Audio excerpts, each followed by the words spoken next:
امشب در 24 زنده از سوئیس رمزگشایی از توافق تهران و واشنگتن با آغاز شمارش معکوس 60 روزه. The fundamental thing we got is, number one, we set up the mechanism to ensure not only the Straits of Hormuz are... جی دی ونس میگه آمریکا با تعهد تهران برای بازرسی هسته‌ای و تنگه هرمز مجوز فروش نفت ایران را صادر کرده. تأکید مقامات ایرانی از پیشرفت در آزادسازی دارایی‌های مسدود شده همزمان با سفرهای منطقه‌ای قالیباف و پزشکیان. ماجرای انتقام خون شهید تاج قاسم سلیمانی، تمام فرماندهان ما، تمام دانشمندان ما، رهبر عزیز ما، همه اینها طبق این بند نقض میشه. و جمهوری اسلامی همچنان در بنبست انتقام از ترامپ. ثابتی میگه تفاهم اخیر انتقام خون خامنه‌ای و فرماندهان کشته شده رو نقض میکنه.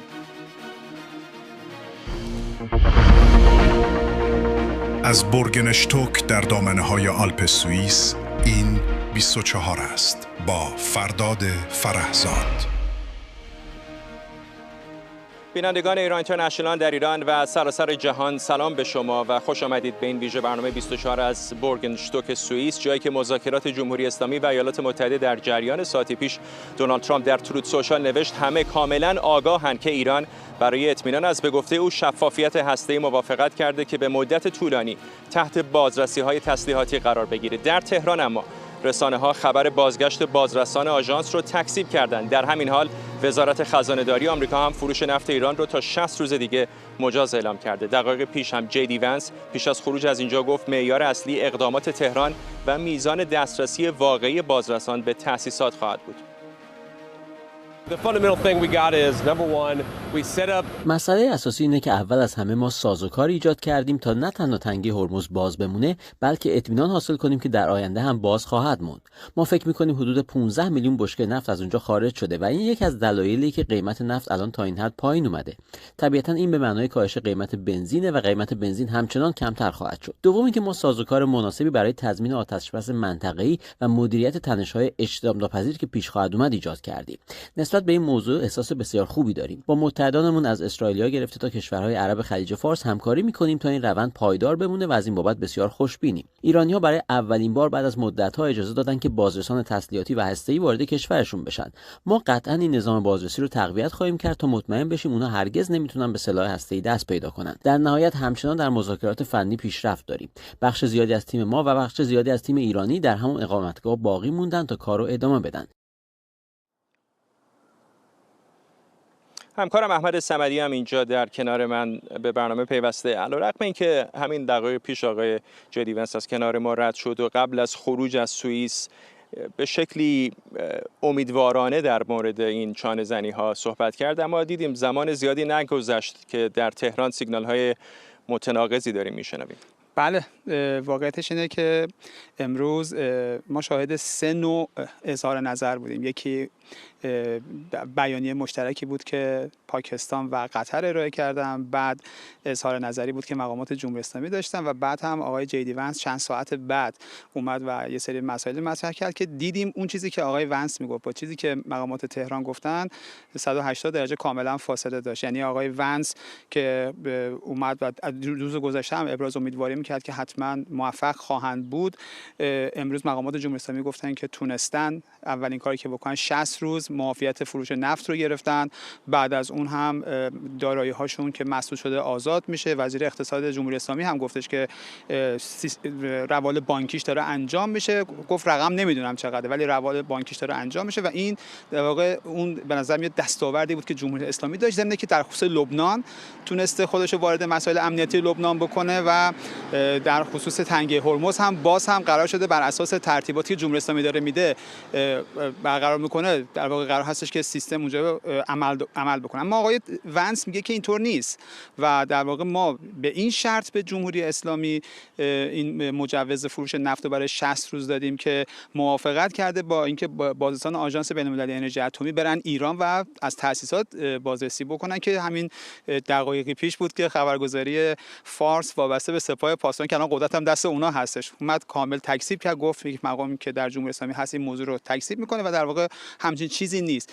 در خصوص دارایی ها آقای ونس مدعی است که قرار هست بر اساس طرحی که حالا کوشنر و قطر ارائه کردن، این پولی که حالا دست کم توی قطر هست، قطر که نمیتونه بره مثلا درباره پولی که توی عمان هست احتمالاً بخواد نظری بده، قرار هست این پول رو هم ببرند و در خرید گندم و ذرت و نمیدونم سویا هزینه بکنن و اونم با نظارت قطر و آمریکا پولش بره تو جیب کشاورزای آمریکایی و گندمش هم به قول آقای ونس برسه به ملت گرسنه ایران. احتمالاً بیننده‌ها پشت سر ما دارن میبینن که ماشین‌های نظامی سوئیسی همچنان میرن و میان. حتی جدی ونس هم جالب بود که تا همین حدوداً نیم ساعت یه ساعت پیش اینجا بود. به نظر میرسه که در اندازه‌ها و ظرفیت‌های دیگری هنوز بعضی چانه‌زنی‌ها در جریانه.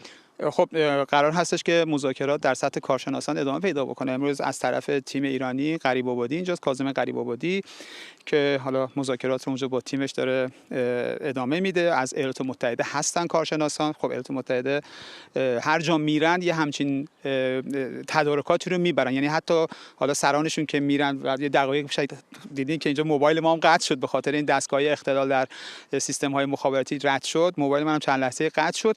کارشناسانشون هم که اصلا همین تدارکات رو دارن، همین به اصطلاح لوجستیک سنگین که نیروهای نظامی باشن، هلیکوپتر باشه، از چند کیلومتری کسی نباید اونجا باشه، این کارا هم دارن انجام میدن. ولی خب اون چیزی که اتفاق میفته اونجا خیلی میتونه که تعیین کننده باشه، به ویژه در خصوص اینکه در روزهای آینده آیا اون چیزی که الان اون اختلاف نظر در خصوص مسئله بازرسان آژانس و اون پولی که قرار آزاد بشه خیلی میتونه که تعیین کننده باشه. ممنونم از تو همکارم احمد صمدی اینجا در سوئیس با ما.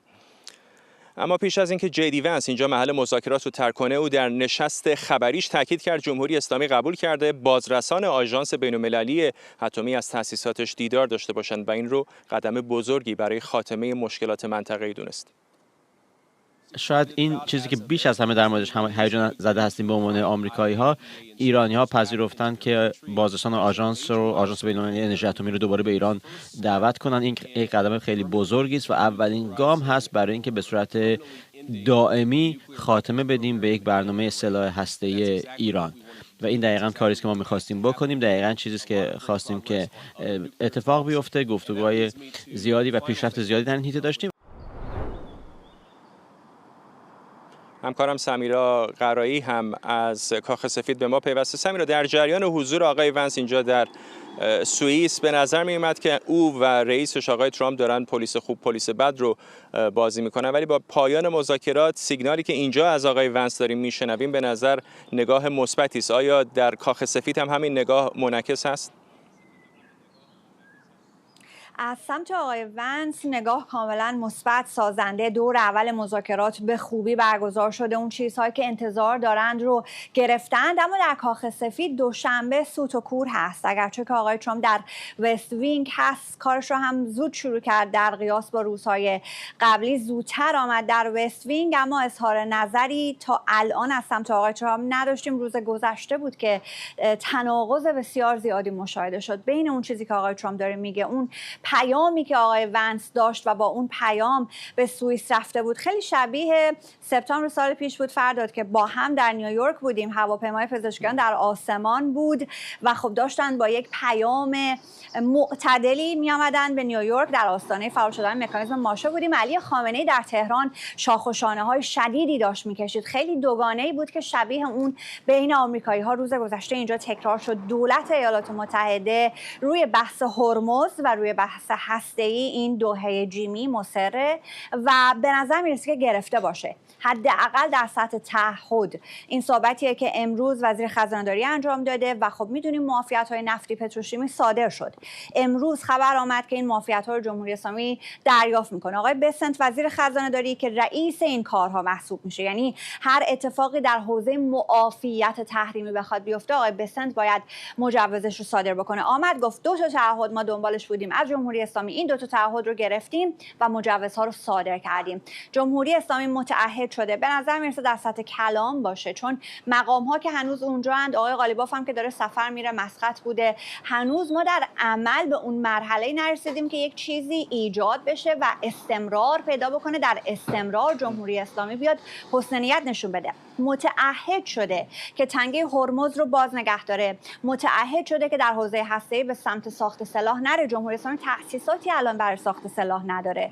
جمهوری اسلامی از یک سال گذشته تا امروز غنیسازی نتونسته انجام بده، به این خاطر که تأسیساتش مورد هدف قرار گرفته. اما به خاطر این دو مسئله این معافیت‌ها امروز صادر شده. فقط هم در رابطه با فروش نفت نیست، نفت پتروشیمی تمامی فرآورده‌های نفتی است و هر آنچه که شما نیاز داری برای اینکه یک فروش موفق رو بخوای تضمینش بکنی، به چه چیزهایی نیاز داری؟ حمل و نقل میخواد، بیمه میخواد، همه اینها رو ایالات متحده داره مجوز میده. هرچند بحث بسیار پیچیده و فنی است، چیزی نیامده. چون اگر که بخشی رو سپاه بخواد نظارت بکنه در فروشش رو، ما میدونیم سپاه در فهرست گروه‌های تروریستی FTOs، اون رو چطور میخوان لغو بکنند. بحث سویفت مطرحه، بحث FATF مطرحه، هیچ کدام از اینها جزئیات معلوم نیست، ولی این مجوزها رو ایالات متحده صادر کرده. اموال بلوکه شده قطر رو هم میدونیم که چگونه است. بحث تنگه هرمز، اون چیزی که در یادداشت تفاهم آمده 60 روز مجانی است، یعنی 60 روز تراوری مجانی دریایی داره بعد انجام بشه، که اون 60 روز هم تازه در یادداشت تفاهم میگن 30 روزش چون مشکلات فنی وجود داره، یعنی مین و اینها هست، ممکنه که در 30 روز اول همونطور که مدرن میخواد پیش نره، تعداد تانکری که رد میشه به اندازه کافی نباشه. ولی بعد از 60 روز چه اتفاقی میفته روشن نیست. ایالات متحده فقط برای 60 روز داره از جمهوری اسلامی قول میگیره که پول دریافت نکنه. سفر قالیباف به مسقط ممکنه که به اون بی ربط نباشه. ما میدونیم عمان یک بخش دیگری است از این بحث عوارض گرفتن از تنگه هرمز. یک مقداری هم بین آمریکایی‌ها و عمانی‌ها سر این مسائل پشت پرده درگیری‌هایی ایجاد شده بود.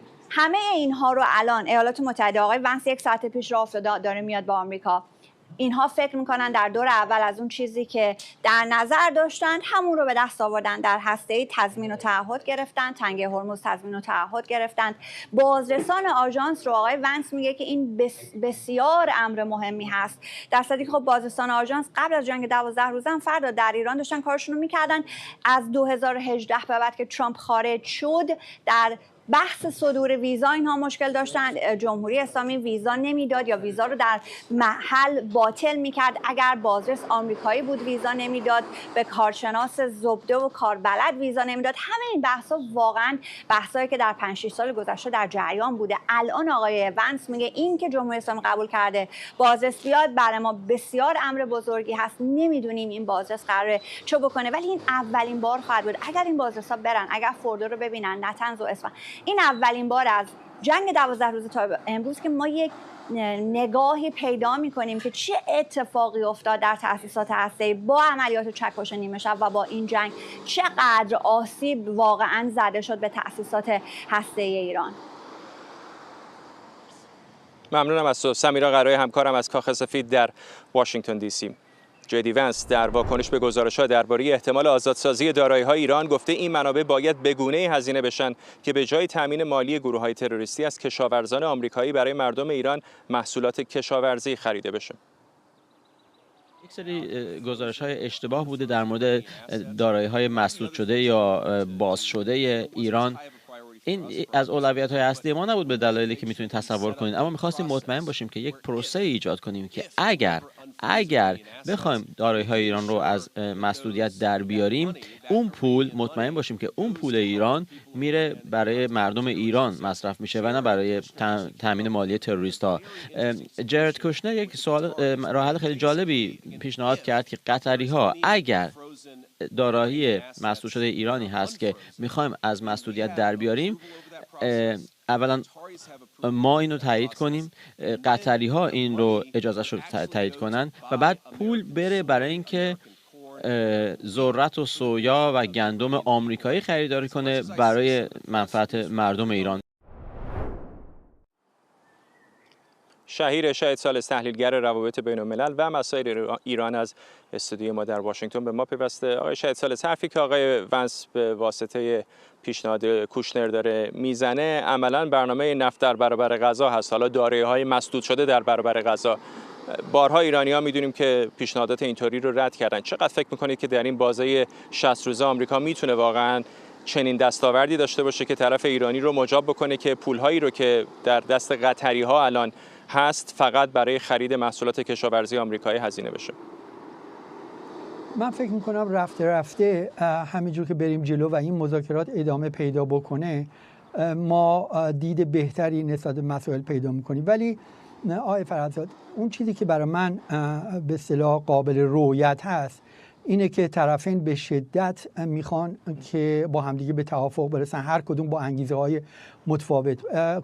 واقعا آمریکا یه چیزایی رو داره پیشنهاد میکنه که ما رو به این سمت متمایل میکنه که واقعا دنبال یک توافق فراگیر هستن، به مراتب فراتر از مسئله هستی.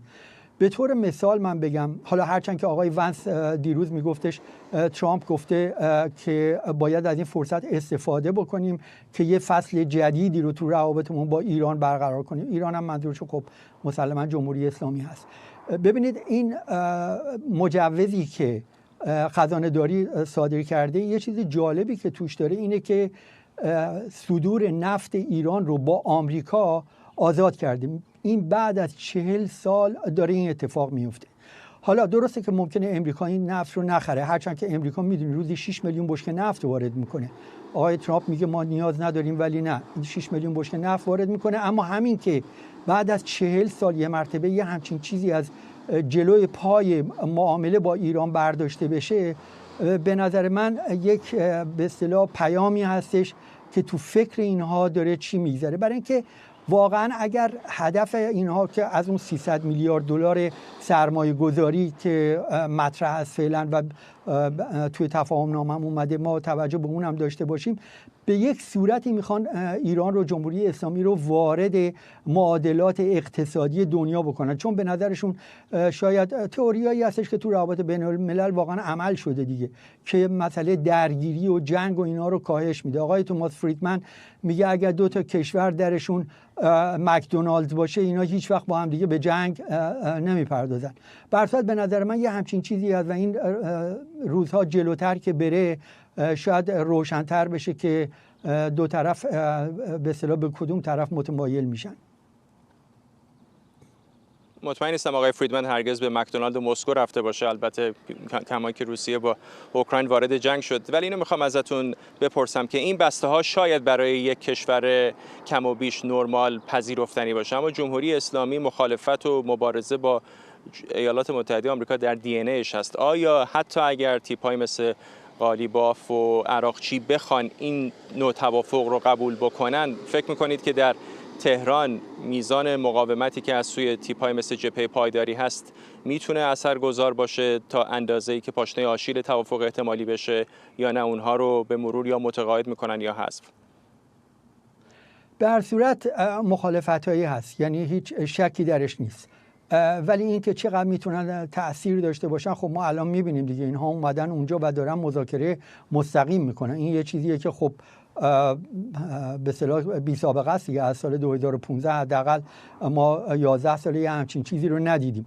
حتما یک به اصطلاح موانعی رو ایجاد خواهند کرد، ولی اونچه که به نظر من میرسه از همین حرکتی که کردم اومدن اونجا وارد صحبت‌های مستقیم شدن به من نشون میده که یک تصمیم و یک اراده‌ای هستش که مسائلشون رو حل بکنن. چون ما توجه داشته باشیم خیلی اقتصاد ایران الان در هم پیچیده است و هیچ نوع راه حلی جز این که حتی یعنی فروش نفت هم به نظر من مشکلات اینا رو حل نمیکنه، حتی با اینکه 2 برابر شاید بشه درآمد نفتشون، برای اینکه با این کاری که آمریکا کرده قیمت نفت هم رفته بالا. من یه محاسبه کردم شاید نزدیک به 2 برابر بشه درآمدشون، ولی این مسائل ایران رو حل نمیکنه. احتیاج به سرمایه‌گذاری خارجی دارن، هیچ راه حل دیگه ای ندارن و این سرمایه‌گذاری خارجی هم نیاز به این داره که اینا آروم بشن، از حادثه جویی و ماجراجویی تو منطقه دست بکشن و اینه که مجموعاً به من اینو نشون میده اینها تسلیم اون جناح تندرو نمیشه. اما یه خطری که داره این توافق، حالا غیر از مسئله اسرائیل که ممکنه مخالفت بکنه، اینه که بدجوری اینا اعتماد به نفسشون بالا رفته و خیلی خیلی احساس قلدری میکنن و ممکنه انقدر این کش رو بکشن که پاره بشه. من فکر میکنم این خطر از همه بدتره که اینا خیلی احساس میکنن که سوار کار هستن و دست بالا رو دارن. ممنونم از شما شهیر شهید ثالث، تحلیلگر مسائل بین الملل و ایران، از استودیوی ما در واشنگتن. بیننده ویژه برنامه 24 هستید از بورگنشتوک سوئیس، محل گفتگوهای ایران و آمریکا. همزمان با آغاز اجرای تفاهم میان جمهوری اسلامی و آمریکا، عبدالناصر همتی رئیس بانک مرکزی از پیشرفت قابل توجه در مذاکرات مربوط به آزادسازی دارایی‌های مسدود شده ایران خبر داد و گفت جزئیات عملیاتی این روند در روزهای آینده مشخص میشه. این در شرایطی که در راستای تحرکات دیپلماتیک ایران، محمد باقر قالیباف رئیس مجلس به عمان و مسعود پزشکیان به ترکمنستان سفر کردند. مسعود پزشکیان هم دیروز گفته در جریان محاصره دریایی ایران طی 50 روز نتونست حتی یک بشکه نفت صادر کنه، اما در طول جنگ حمایت مالی زیادی از سپاه کرد. ما اگر پشتیبانی نمی‌کردیم رزمندگان ما نمی‌تونستن بجنگن.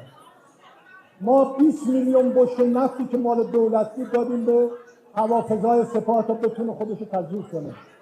یعنی از پول خودمون ارزی که داشتیم دادیم به اون عزیزان. یعنی اگر ما دفاع پشتیبانی نمی‌کردیم نیروهای مسلح ما نمیتونستن بجنگن. عطا حسینیان، روزنامه‌نگار اقتصادی در حوزه انرژی از برلین به ما پیوسته. آقای حسینیان، این عملاً اعترافات آقای پزشکیان به نظر حائز اهمیت میاد و در شرایط پرتنش این چنینی جلب توجه زیادی کرده. چه هست به نظرتون که او این واقعیت رو این چنین عیان بیان میکنه؟ درود به شما، وقتتونم بخیر. خب میشه از صحبت‌های رئیس جمهور این برداشت رو کرد که این محاصره، اولین چیزی که به ذهن میاد اینه که محاصره دریایی چقدر تاثیرگذار بوده. ما تو همون روزها خبرهایی داشتیم که کاهش پیدا کرده صادرات نفت ایران به 200,000 بشکه، 300,000 بشکه، اما اینکه ما امروز این روزها داریم میشنویم که به صفر رسیده بوده، خب این عملا معنی عجیب غریبی میده. یعنی آرزوی دیرینه ترامپ که در دولت اولش دنبال اجرایی کردنش بود، به صفر رسوندن درآمدهای نفتی جمهوری اسلامی، تو این 50 روز محاصره دریایی انجام شد. اما نکته مهمترش شاید به ذهن اینجوری متبادر بشه که بعد از این چه خواهد شد. یعنی بعد از اینکه حالا جنگ تموم شده، فعلا آتش بسی تفاهم انجام شده، جای خالی خلأ این حجم پولی که در بخش نظامی رفته و خرج شده و حجم زیادی از پولی که قرار بعد از این دوباره بره برای بازسازی ها، تقویت بنیه دفاعی و اینکه عملا سپاه همه جوره کشور رو دیگه در اختیار داره. و رئیس جمهور پزشکیان فکر میکنم هیچ کاره بود تو این 50 روز و همه اینو فهمیده بودن که تنها کسی که در این 50 روز هیچ کاری ندارد آقای رئیس جمهوره. حالا بعد از این باید ببینیم اگر این پولها، این دلارها، این اموال ایران باز بشه، از بلوکه شدن در بیاد و در قطر، در آلمان، در کره جنوبی، در ژاپن، اگر این پولها برگرده در نزاع قدرت و اینکه دست بالا هم سپاه رو داره، چقدر این پولها میره در جیب سپاه و چقدر میره بر اساس اون وضعیتی که مردم دارن، معیشت مردم، بازسازی زیرساخت‌ها. فراموش نکنیم خاموشی‌ها اومده، این ورشکستگی انرژی، برق، بنزین، گاز. حالا از این به بعد میشه بعد از این نگاه کرد که چقدر سپاه میتونه این پول‌ها رو به جیب بزنه یا طبق معمول این 40 سال خرج برنامه‌های خودش کنه. خب این نکته مهمی است، چون الان آقای جی ونس به واسطه پیشنهاد کوشنر حرف از برنامه‌هایی داره میزنه که به نظر آمریکایی‌ها نظارت بکنن بر نحوه استفاده ایران از دارایی‌های آزاد شده. آیا به نظرتون این چیزی هستش که به خصوص تندروها آخر سر باهاش کنار بیان و اگر چنین بشه چه معنایی خواهد داشت برای اون بخشی که امیدواره با یک توافق بتونن از نظر مالی دوباره خودشون رو تقویت کنن؟ نکته جالب این صحبت‌های معاون رئیس جمهور آمریکا وقتی که من شنیدم این خاطره به ذهنم متبادر شد. در دوران برجام، وقتی برجام منعقد شد، دولت روحانی قرار شد مرزها رو باز کنه، خبری منتشر شد اون روزها که کالاهای آمریکایی، خودروهای آمریکایی به گمرک ایران اومدن، قرار فورد وارد بشه، شورلت وارد بشه، خودروها و محصولات صنعت خودروسازی غرب. قشقرقی به پا کرد رهبر کشته شده خامنه‌ای که حق ندارن هیچ کالای آمریکایی رو به بازار ایران، کالای مصرفی رو به بازار ایران بیارن. کاش الان بود و میدید که نه تنها خودرو وارد نمیشه که قرار پولهای جمهوری اسلامی خرج جو، ذرت و سویا و گندم بشه. اما من فکر میکنم این اتفاق میفته، پولهای بلوکه شده رو تحت کنترل در میارن. اینکه چقدرش از آمریکا واردات انجام بشه باید روزهای آینده ببینیم. اما خب از اونور دست سپاه بازه. همین امروز خبرهای اومد نزدیک 20 میلیون بشکه طی 2 روز گذشته جمهوری اسلامی نفت فروخته. نفت با آزادی کامل داره میفروشه و به دلار داره میگیره. یعنی آمریکا یک امتیاز بسیار بزرگی که به جمهوری اسلامی واسه 60 روز داده اینه که تراکنش‌های فروش نفت جمهوری اسلامی بعد از تقریبا میشه گفت نزدیک 30 سال به دلار انجام میشه و جمهوری اسلامی میتونه نفتشو به هر کشوری که میخواد بفروشه و با دلار اون پول رو بگیره. احتمال زیاد خب سپاه اگر بخواد از اون ور اون پول ناچیز بلوکه شده رو نسبت به حجم درآمدی که به جیب جمهوری اسلامی بعد از این خواهد اومد، اون پول ناچیز رو چشم میبنده، ازش چشم‌پوشی میکنه و از این بر همه اقتصاد، همه نفت، همه پتروشیمی، همه صنایع بزرگ دست آقایونه و میتونن اونجور که میخوان خرج کنن و هزینه کنن. ممنونم از شما. عطا حسینیان، روزنامه‌نگار اقتصادی و حوزه انرژی از برلین. در جریان مذاکرات ایران و آمریکا، معاون رئیس جمهوری ایالات متحده ساعتی پیش گفت طی گفتگوها در سوئیس، واشنگتن به طور مداوم با مقامات اسرائیلی و همینطور با کشورهای منطقه از جمله عربستان، امارات متحده عربی و لبنان در تماس بوده تا اونها رو در جریان تازه‌ترین تحولات قرار بده. این در شرایطی که در اسرائیل بنیامین نتانیاهو تاکید کرده ارتش این کشور در جنوب لبنان آزادی عمل کاملش رو حفظ میکنه تا هر تهدیدی رو خنثی کنه و تا هر زمان لازم باشه در این مناطق باقی بمونه. دستور من و وزیر دفاع به ارتش اسرائیل روشن است و تغییری نکرده. نیروهای ما در جنوب لبنان آزادی عمل کامل دارند تا هر تهدید مستقیم یا در حال شکل‌گیری علیه خودشان یا ساکنان شمال را خنثی کنند. ارتش اسرائیل در این زمینه هیچ محدودیتی ندارد. من پشت آنها هستم و تمام ملت پشت آنهاست. من قاطعانه تاکید می‌کنم که تا هر زمان که لازم باشد باید در منطقه امنیتی جنوب لبنان بمانیم تا از ساکنان شمال و همه شهروندان کشور محافظت کنیم. دیوید منسر، سخنگوی ارشد دیپلماسی عمومی اسرائیل، در پاسخ به پرسش ایران اینترنشنال درباره تاثیر تفاهم‌نامه تهران و واشنگتن بر مقابله با حزب الله گفت اگر آمریکا هم هدف حملات مشابه از سوی یک سازمان به گفته او تروریستی قرار می‌گرفت، واکنشی مشابه اسرائیل نشون میداد.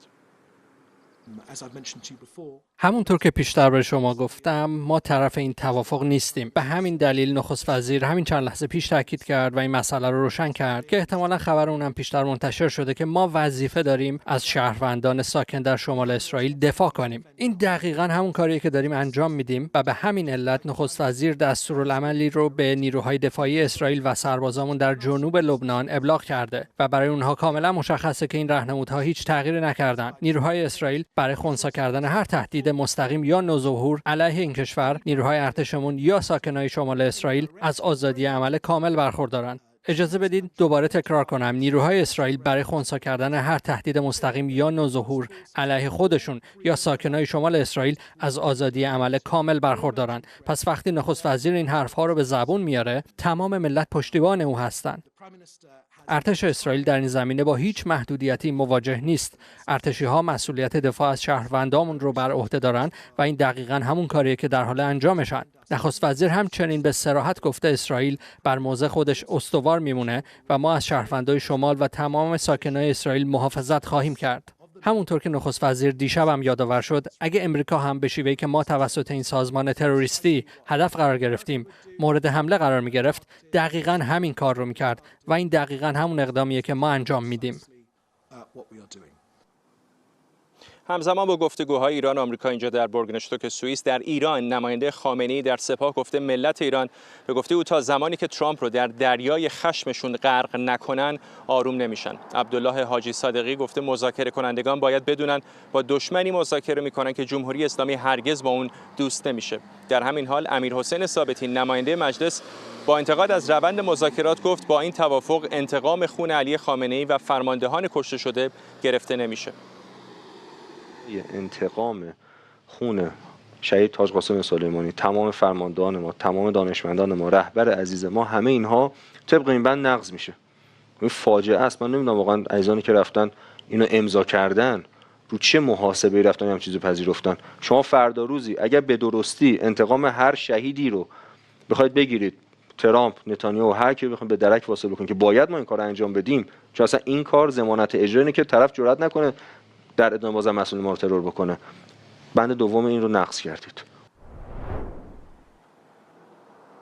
همکارم علی شیرازی از لندن به ما پیوسته. علی، از انصاف نگذریم، خب بعضی از نکاتی که اونها میگن خیلی هم دور از واقعیت نیست و مطمئنم تو هم به یاد داری در جریان برجام هم مخالفت‌های فرمی وجود داشت، اما هیچ موقع شاید تا این اندازه علنا و روشن مخالفتشون رو تا این اندازه تندروها بیان نمی‌کردن. اگر این تنش، این اختلافات، این تناقض‌ها همچنان ادامه پیدا بکنه، چقدر اصلا عملی هست برای تیم قالیباف و عراقچی برای رسیدن به یک توافق کامل؟ خب این در واقع اظهار نظرهای مخالف رو در دو سطح میشه بررسی کرد. یادمون نره که اختلاف نظرها رو ما ازش آگاه بودیم، میدونستیم که در سطوح مختلف حکومت در مورد توافق با آمریکا اختلاف نظر وجود داره، اما معمولا در زمان جنگ این اختلاف نظرها ظهور و بروز آنچنانی پیدا نمیکنه که در زمان آتش بس ظهور و بروز پیدا میکنه. پایه این اظهار نظرها رو هم در واقع خود مجتبی خامنه‌ای با اون بیانیه‌ای که در مورد امضای توافق داد گذاشت. یعنی در اون بیانیه گفتش که من خودم نظر دیگری دارم، اما به رئیس جمهور در واقع و شورای عالی امنیت ملی مسئولیت امضای این توافقنامه رو دادم. بلافاصله بعد از این اظهار نظر ما شاهد بودیم که حتی برخی از سخنرانان حکومتی سعی در راه اندازی کمپین هایی کردن برای اینکه برگردیم به نظر مجتبی خامنه‌ای. خب این فشارها در واقع از پیش هم بود. یا همین آقای ثابتی که اشاره میکنه نمیتونیم ترامپ یا نتانیاهو رو بکشیم، به بند دوم توافقنامه اشاره میکنه که آمریکا و جمهوری اسلامی رو منع کرده از دخالت در امور داخلی اون یکی کشور. در واقع منتقدان این توافق میگفتن با این کار دست جمهوری اسلامی برای اعدام‌های بیشتر، سرکوب‌های بیشتر باز میشه، چون آمریکا نمیتونه دخالتی کنه. ولی برداشت آقای ثابتی الان این هست که نه، دست ما رو میبنده که نتونیم ترامپ رو بکشیم. این یک سطح است. سطح دیگر رو قبلا حمید رسایی در واقع مطرح کرده بود که نسبت به انتقاداتی که به مذاکرات داشت بعداً گفت خب نه، من این انتقادات رو میکردم که دست تیم مذاکره کننده برای گرفتن امتیازات بیشتر باز باشه، بگه تندروها در داخل دارن فشار میارن و من باید امتیازات بیشتری بگیرم. بنابراین در حال حاضر در این دو سطح میشه مخالفت ها رو ارزیابی کرد. حالا آنچه که در واقعیت داره اتفاق میفته اینه که تو هم اونجا داری میبینی مذاکرات پیش رفته، تفاهمنامه امضا شده، توافقاتی برای انجام برخی کارها صورت گرفته و به نظر میرسه که از این به بعد هم ادامه پیدا کنه. ممنونم از تو همکارم علی شیرازی از لندن با ما. بیننده ویژه برنامه 24 هستید از بورگنشتوک سوئیس، محل گفتگوهای ایران و آمریکا. همزمان در ایالات متحده مسابقات جام جهانی فوتبال در جریان. تیم ملی فوتبال ایران دیشب در دومین بازیش مقابل بلژیک به تساوی ارزشمندی رسید و شانسش رو برای صعود از مرحله گروهی افزایش داد. در پایان بازی علیرضا بیرانوند به عنوان بهترین بازیکن زمین انتخاب شد. امیر قلعه‌نویی سرمربی تیم ملی هم از عملکرد بازیکنانش تمجید کرد. بسیار بازی زیبا بود. شما با تیم دهم دنیا داری بازی میکنی، با این شرایطی که ما داشتیم، بازیکن‌های بسیار بزرگ، مربی بسیار بزرگ و تو بدترین شرایط ما، و بازی هم بسیار زیبا بود. یعنی به زعم من هم میتونستم اونا برنده بازی باشن هم من از تک تک بازیکنام تشکر میکنم، خصوصا علی بیرانوند که بسیار امروز روز عالیش بود، ولی بازیکنایی که با این شرایط وارد جام جهانی شدن واقعا قابل ستایشن. خبرنگارمون رضا محدث از لس آنجلس به ما پیوسته. رضا، از انصاف نگذریم، خب بلژیک یکی از اون تیم‌های بسیار قوی اروپایی هست، مشخص هم بود به خصوص در نیمه اول از میزان حملاتی که علیه تیم ایران داشتند. چطور تو یافتی که با دقت و جزئیات بیشتری بازی‌ها رو دنبال می‌کنی؟ عملکرد تیم ملی ایران رو روی زمین و از واکنش‌ها هم به ما بگو دور و بر.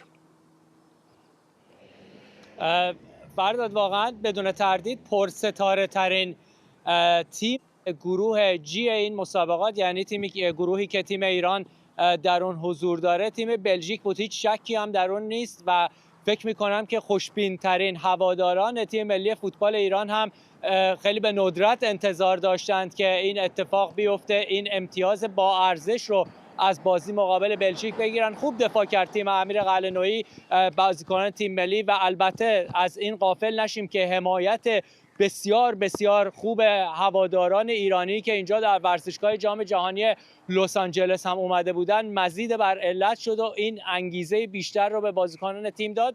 و البته نکته دیگه فراموش نکنیم در 66مین دقیقه بازی نیتن انگوی از تیم بلژیک کارت قرمز گرفت و کار رو برای بلژیکی‌ها سخت کرد. قبل از اون می‌دیدیم که توپ و میدان کاملا در اختیار تیم ملی فوتبال بلژیک بود، حملات بسیاری رو انجام دادن و البته علیرضا بیرانوند که واقعا اگر اشتباه نکنم 7 موقعیت گلزنی رو از تیم بلژیک گرفت و تونست خودش رو به عنوان بهترین بازیکن زمین هم معرفی بکنه. جایزه بهترین بازیکن زمین رو هم از آن خودش کرد. از حواشی برای شما بگم که فرداد ایرانی‌های بسیاری اینجا آمده بودند، بسیار پرچم شیر و خورشید رو همراه خودشون آورده بودن. همچنان که باز هم شاهد حضور مأموران فیفا بودیم در گیت های ورودی ورزشگاه و ممانعت میکردن از ورود پرچم های شیر و خورشید به ورزشگاه. اما تصاویری که خبرگزاری های مختلف منتشر کرده و اون چیزی که ما خودمون هم در ورزشگاه جام جهانی لس آنجلس به وضوح میدیدیم انبوه پرچم های شیر و خورشید بود و البته همزمان با اینکه سرود جمهوری اسلامی خونده میشد از طریق بلندگوهای ورزشگاه میشد به وضوح صدای هو کردن تماشاگران رو شنید. این نکات رو بذارید کنار. از لحظه‌ای که داور آرژانتینی بازی سوت رو زد و بازی شروع شد میتونم به قطع بگم که تمام کسانی که در ورزشگاه بودن سفید پوشیده بودن برای حمایت از تیم ملی فوتبال ایران به ورزشگاه اومده بودن، یک پارچه اونها رو تشویق میکردن. لحظه‌ای که گل مهدی طارمی که بعد از بازبینی تصاویر ویدیویی مشخص شد آفساید بود به ثمر رسید، واقعا جو عجیبی بود که اونجور که رسانه ها هم من مطالعه می‌کردم و می‌خوندم نگاه می‌کردم، اکثر اونها گفتن که با وجود اینکه پرچم‌های شیر و خورشید در ورزشگاه بود، بیرون ورزشگاه هم مخالفان جمهوری اسلامی تجمع اعتراضی برگزار کرده بودند. اما این بازی که مقابل بلژیک انجام شد نسبت به بازی که مقابل نیوزلند انجام شد در چند روز قبل در همین ورزشگاه، جو سیاسی کمتری داخل ورزشگاه حاکم بود. در پایان هم از تیم ملی یه مقدار فاصله بگیریم، در حالی که بهتون بگم اونها در تیخوانا هستن، در کشور مکزیک آماده میکنن خودشون رو برای حضور در آخرین مسابقه مرحله گروهیشون که بامداد شنبه به وقت ایران برگزار میشه در شهر سیاتل مقابل تیم ملی فوتبال مصر. بگم که دقایقی پیش آرژانتین مدافع عنوان قهرمانی رقابت‌های جام جهانی 2-0 در یک نمایش دیدنی و خیره کننده دیگه از لیونل مسی تونست که تیم اتریش رو شکست بده. یکی دیگه از تیم‌هایی که به مرحله بعدی صعود کرد به جمع 32 تیم اضافه شد. لیونل مسی باز هم درخشید، 2 گل به ثمر رسوند. الان با 18 گل زده برترین گلزن ادوار رقابت‌های جام جهانی فوتبال. یک پنالتی هم تازه در نیمه اول مسی گل نزد که اگر اون رو هم میزد میتونست در دومین بازی خودش در این دوره از رقابت‌های جام جهانی دومین هتریک خودش رو هم به ثمر برسونه. فکر می‌کنم درخشش این ستاره آرژانتینی که خیلی ها تصور می‌کردند با پیر شدنش کمی افت بکنه، الان 39 ساله شده، می‌بینیم که بیشتر از هر کس دیگه داخل زمین میدوه و فعالیت خودش رو ادامه میده. باید منتظر درخشش او و افتخار آفرینی بیشتر او همراه با تیم آرژانتین باشیم در روزهای آینده. فرداد به قول خودت عدد فقط یه سنه. اینم ازت بپرسم از نقطه نظر ریاضی، الان که مصری ها تونستن نیوزیلند رو چنین شکست بدن، چقدر شانس ایران همچنان قوی هست برای صعود از این گروه؟ ببین، ما میتونیم که به هر حال هم صدرنشین بشیم در این گروه، هم میتونیم تیم دوم بشیم و هم میتونیم به عنوان یکی از بهترین تیم‌های سوم به دور بعدی یعنی به جمع 32 تیم اضافه بشیم. اگر که بتونیم یک مساوی در بازی مقابل مصر بگیریم که خب میتونیم صعودمون رو قطعی کنیم. برد قطعاً احتمال داره که ما رو به عنوان سرگروه از این مرحله به دور بعدی راهی کنه. شهرهای مختلفی هم احتمال میزبانی تیم ملی فوتبال ایران رو دارن در صورت صعود. هم میتونه در سیاتل باشه اگر تیم ایران اول بشه، میتونه به ونکوور کانادا بره، در دالاس تگزاس و یا نیوجرسی. نقشه پیچیده‌ایه که فیفا در این جام جهانی 48 تیمی برای تیم‌های حاضر در رقابت‌ها تدارک دیده. ممنونم از تو رضا، محدث از لس آنجلس با ما. اما در این دقایق پایانی برنامه اینجا در بورگنشتوک میخوام بازم از احمد صمدی همکارم که در جریان مذاکرات ایران و آمریکا دائم اینجا بود و هم مذاکرات رو دنبال میکرد و پوشش میداد صحبت بکنم و یه جنبندی به ما بدی از اینکه این کجا قرار میگیره در این مذاکرات 60 روزه. چقدر به نظرت با توجه به حرفایی که از تیم ایران شنیدیم، با توجه از حرفایی که از جدی ونس شنیدیم، دو طرف میتونن امیدوار باشن که برخلاف اون دفعه که در پاکستان خیلی زود به شکست انجامید، این دفعه شاید مذاکراتشون واقعا ثمره‌ای داشته باشه؟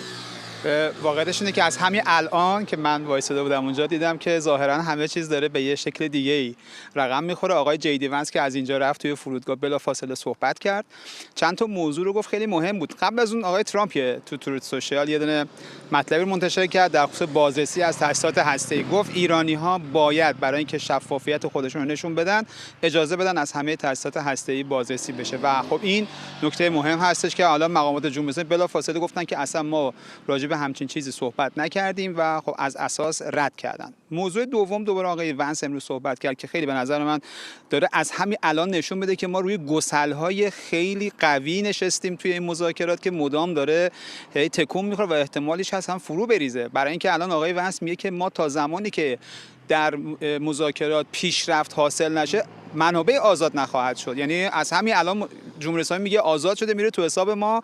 آقای ونس یه بار میگه که قطر و آمریکا تصمیم میگیرن که بهشون غلات بدن و الان هم میگه که تا زمانی که رفتارشون درست نباشه و به نوعی پیشرفتی در مذاکرات حاصل نباشه ما نمیتونیم که این بگیم که این در واقع پولها آزاد میشه. بحث هسته‌ای رو هم مطرح میکنه.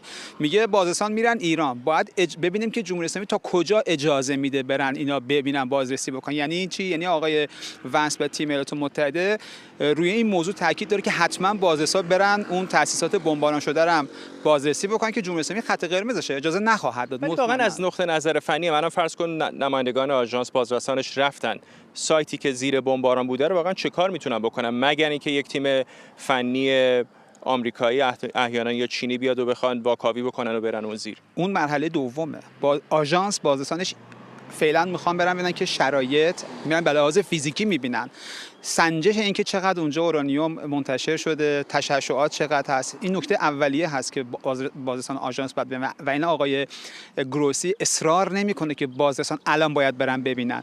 نکته اول همینه که برن به لحاظ فنی چقدر کار میبره، چه اتفاقی اونجا افتاده، چقدر خطر هست برای محیط زیست، چقدر برای انسان‌ها خطر هست، میزان تشعشعات چقدر.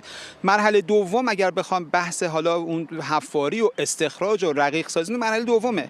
نکته اولی که خب جمهوری اسلامی اجازه نمیده که این اتفاق بیفته، برای اینکه من حدسم این است برای اینکه فکر میکنه، یعنی تو اون توهمشون که بازرسان آژانس یه مأمور CIA هستن قرار برن اونجا ببینن که این چه اتفاقی افتاد، نقشه‌شو ببرن بدن به آمریکایی بگن که اصلا بیان اینجا حفاری بکنین. این اتفاق داره در واقع به نظر من میفته و آقای ونس و آقای ترامپ تاکیدشون بر این هست اگر این اتفاقات یعنی شفافیت قدم‌های مثبتی از سوی جمهوری اسلامی برداشته نشه به سوی اینکه اون خواسته ها به صورت مشترک حل و فصل بشه، خواسته‌هایی که روش تاکید دارن یعنی بحث هسته‌ای و بحث آزادسازی منابع، اینها اگر از دو طرفه یعنی حل و فصل نشه به نظر من که شاید مثلا هفته آینده ببینیم که این گسل‌ها تکون خورد، یک زلزله بسیار شدیدی رخ داد. آقای غریب آبادی از همینجا تیمشون رو جمع کرد مستقیم تهران، بقیه هم برن به کشورهای خودشون. این اتفاق ممکن هست بیفته، ممکن هم هست نه این روی کار باشه، ظاهر کار باشه. واقعا قالیباف و عراقچی رفتن همه چیز رو دو دستی تقدیم کردن و قرار هستش که حالا جلوی دوربین دست کم به هم دیگه بد و بیرا بگن. ممنونم از تو احمد صمدی همکارم اینجا در محل گفتگوهای ایران و ایالات متحده آمریکا در بورگنشتوک سوئیس و ممنونم از شما که بیننده ویژه برنامه 24 امشب هم بودید. به این ترتیب میرسیم به پایان پوشش ویژه ما، ولی میشه حدس زد که در 60 روز آینده با ادامه چانه‌زنی‌های ایران و آمریکا احتمالاً در نقاط دیگر جهان همراه شما خواهیم بود. تا برنامه بعدی، بدرود.